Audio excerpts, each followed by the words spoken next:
The morning air carried salt and whispers. In a quiet fishing village where the ocean stretched like an old dream, Leah stood in her wedding dress.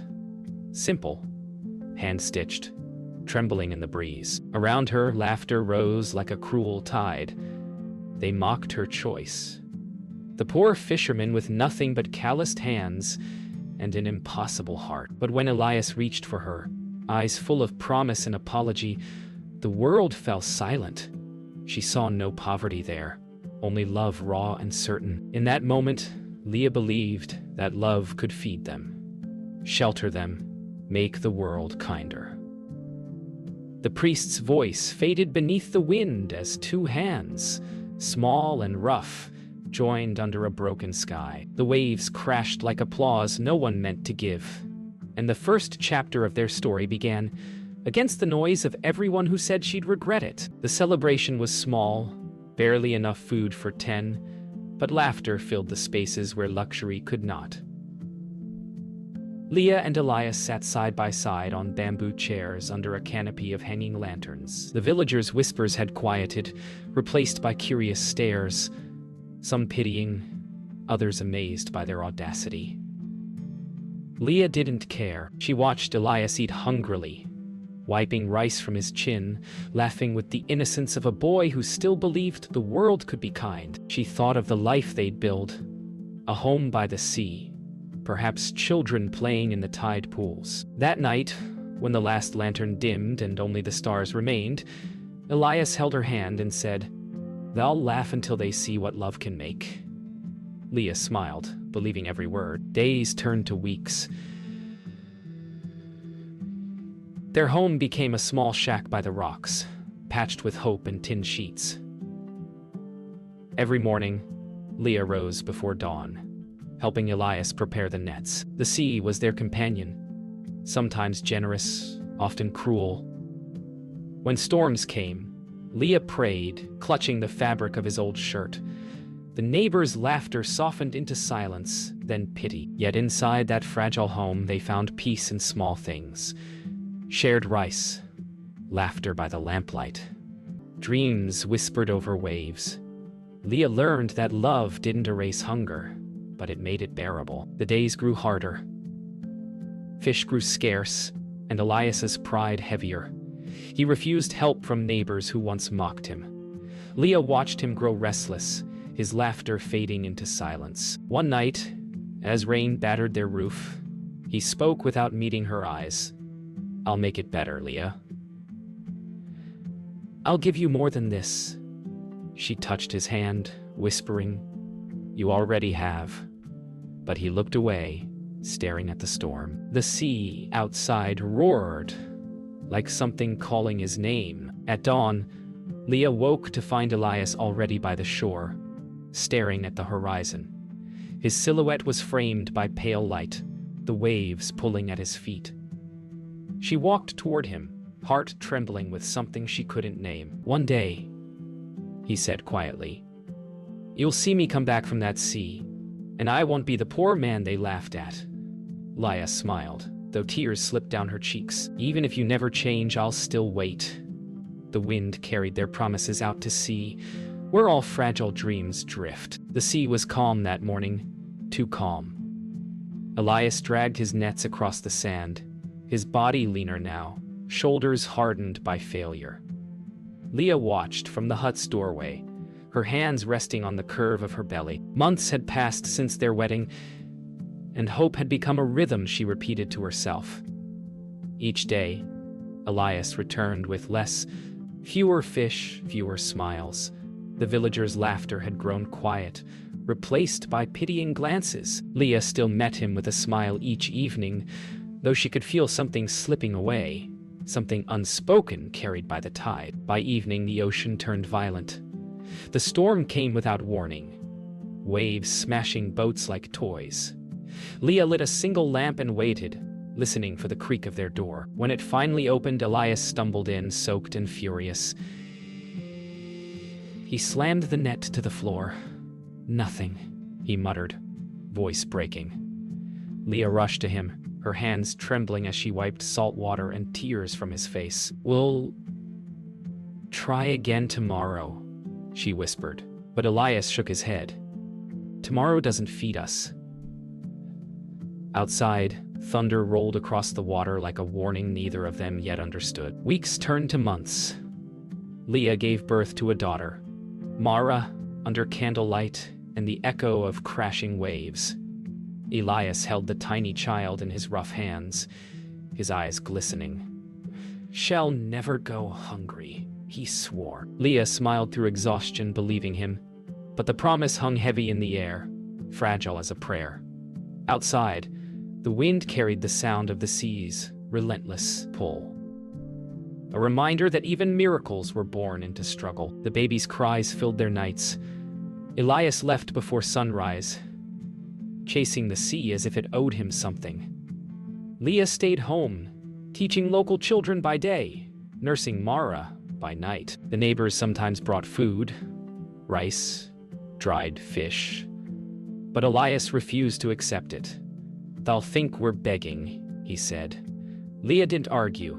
She knew his pride was both his armor and his wound. Some evenings, when he returned empty-handed, he would sit in silence, staring at his calloused palms as if they'd betrayed him. One night, Leah awoke to the sound of waves breaking harder than usual.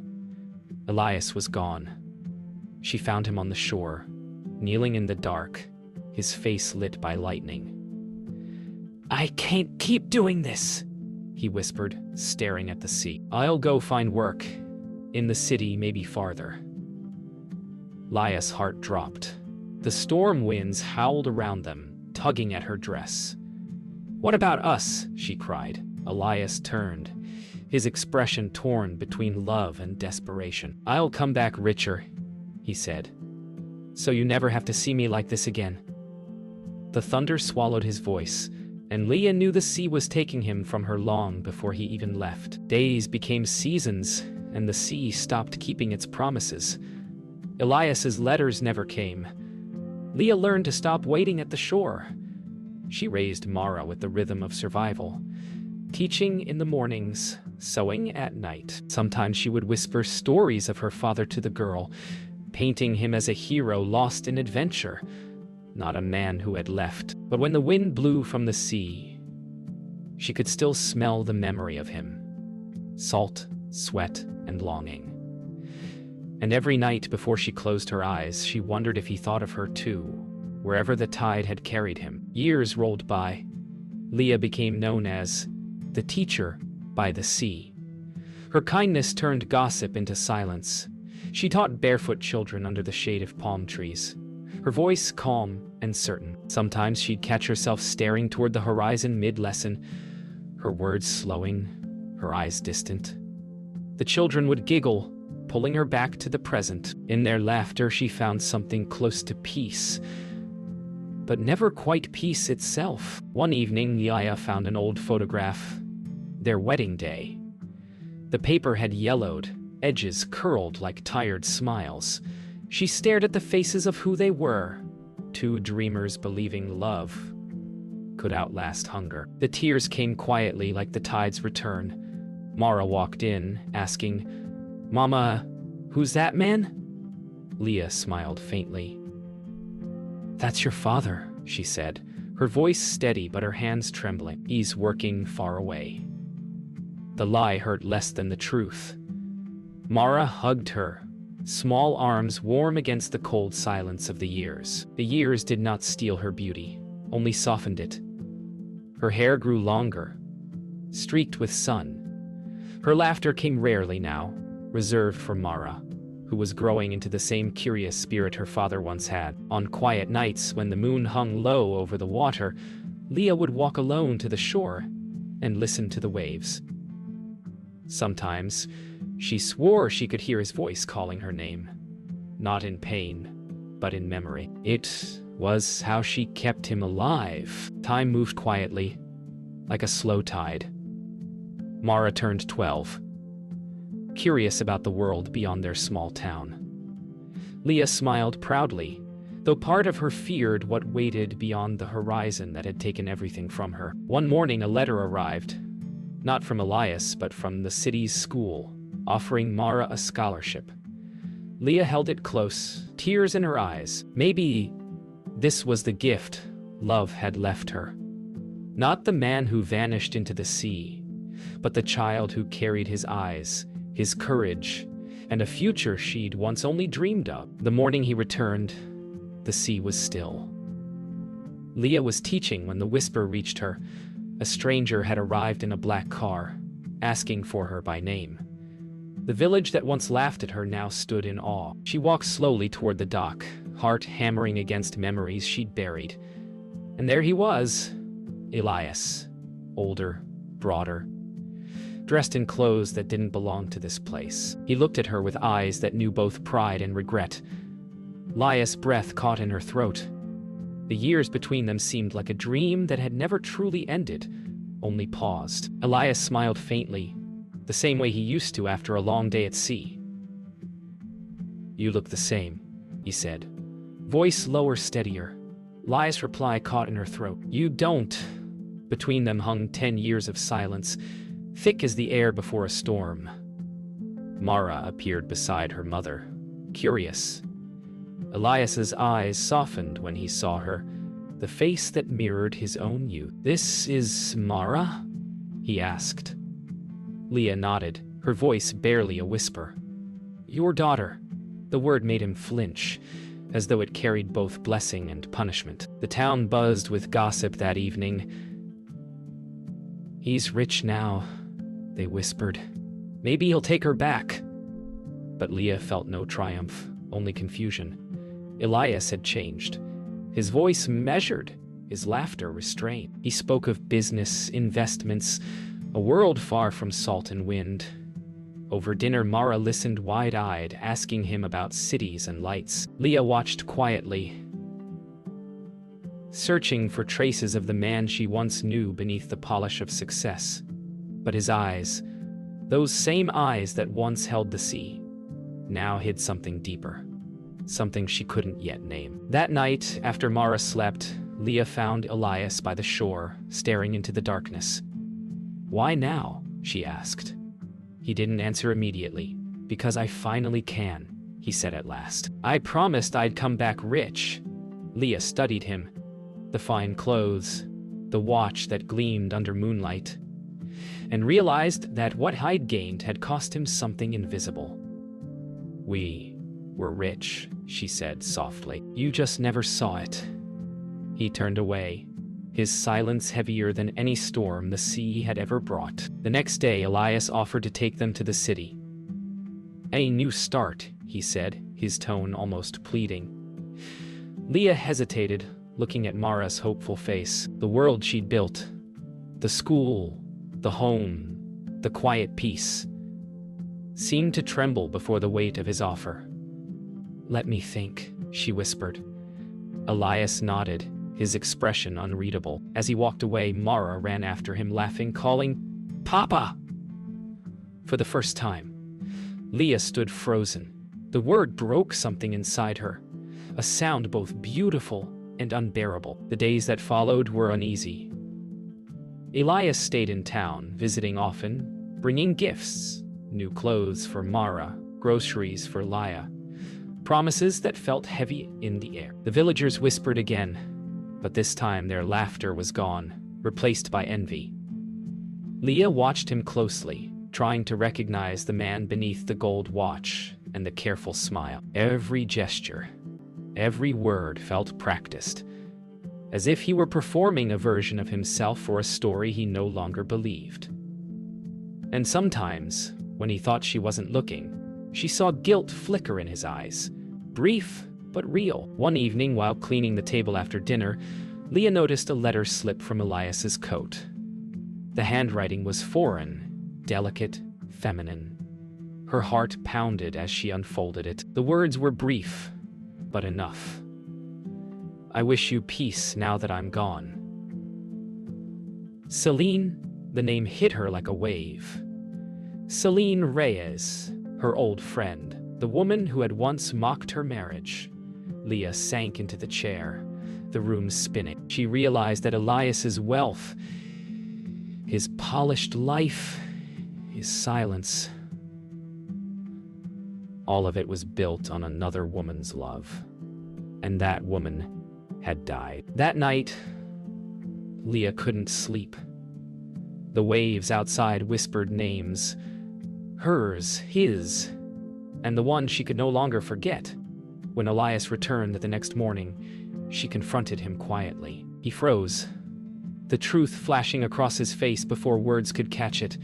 She was someone who helped me, he said, voice cracking. She saved me. Elias' tears came without sound. And you married her, she whispered. Elias nodded, eyes down. The silence between them was no longer empty. It was full of everything he had buried. He told her everything. About leaving to find fortune, about failing, and about the woman who found him broken on the streets. Celine, rich and lonely, who offered him a life he didn't deserve. I told myself it was for us, he said, tears gathering in the corner of his eyes. I thought if I could bring it all back to you, it would make sense. Leah stared at him, her chest rising and falling with quiet fury. You sold our love, she said softly. And you think you can buy it back. The words cut deeper than any storm the sea had ever made. That night, Leah walked to the shore alone. The wind whipped her hair as waves tore at the sand. She thought of their vows, the laughter, the years she'd waited. Somewhere, beneath all the pain, a small voice whispered forgiveness, but not yet. When she turned back toward the village, she saw Elias watching her from afar, his figure small against the vast sea, two silhouettes separated by time and choices, the man who left and the woman who stayed, both poorer now in ways no gold could ever fix. For days, Elias tried to speak to her, but Leah met him only with silence.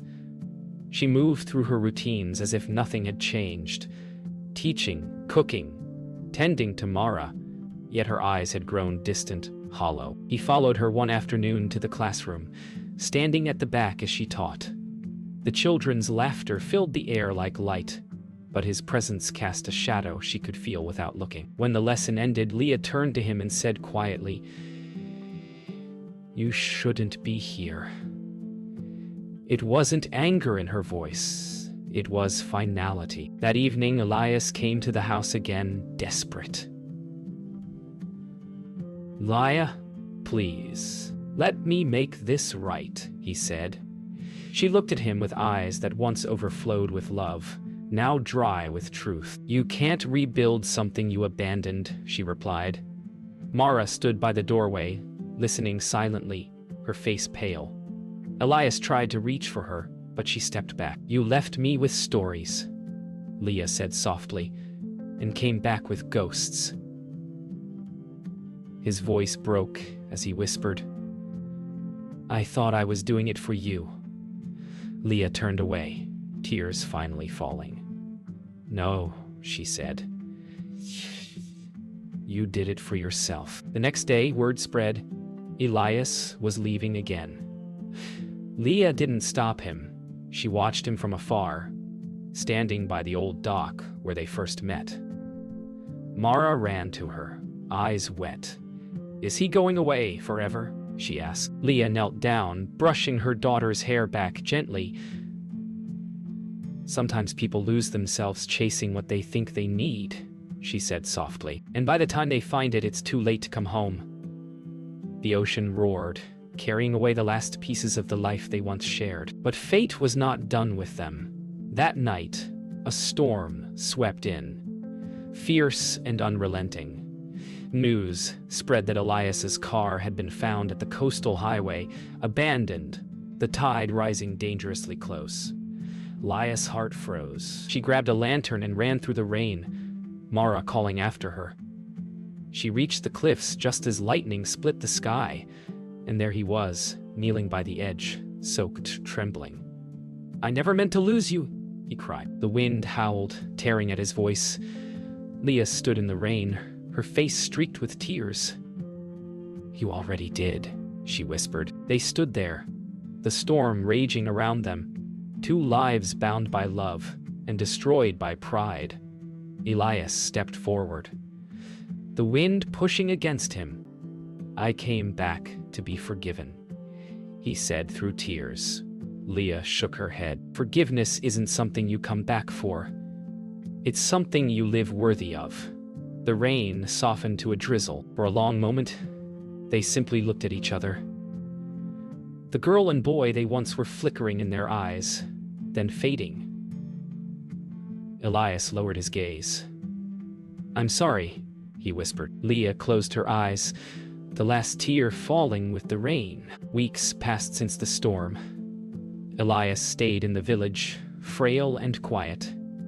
His once strong hands now trembled, his voice reduced to a whisper. The doctor said his heart was failing. Years of exhaustion, regret, and illness taking their toll. Leah cared for him without words, her silence no longer sharp but solemn. Mara brought him water, reading aloud the lessons he'd missed. One evening, Elias looked at Leah and said, "I never thought you'd still be here." She smiled faintly. "Neither did I." The wind carried the scent of the sea through their open window. The same sea that had taken everything, now returning peace in small, quiet waves. At dusk, Elias asked Leah to walk with him to the shore. He moved slowly, leaning on her arm. They stopped where they once married, the same spot where laughter had mocked them years ago. The tide rolled gently now, as if remembering. "I thought I could make life bigger than love," he said. "But love was already enough." Leah closed her eyes, her tears soft and silent. "You came back," she whispered. "That's enough for me." The last light of the day faded across the sea, carrying their broken vows into the horizon. That night, Leah woke to find Elias gone. Panic seized her as she ran outside, the moon casting silver light over the empty road. She followed the path to the sea and saw him there, standing in the shallows, staring at the horizon. "I wanted to see it one last time," he said without turning. Leah stepped beside him, her tears blending with the tide. "You never stopped chasing it," she murmured. He smiled faintly, eyes glistening. "And it never stopped taking me." The waves lapped gently against their feet, carrying forgiveness where words could not. By dawn, the house was quiet. Mara found her mother sitting by the window, holding Elias's wedding ring in her palm. Outside, the sea glowed with gentle morning light. Leah didn't cry. She only whispered, "He's finally home." In that silence, something inside her eased. The pain that once clung like salt began to dissolve.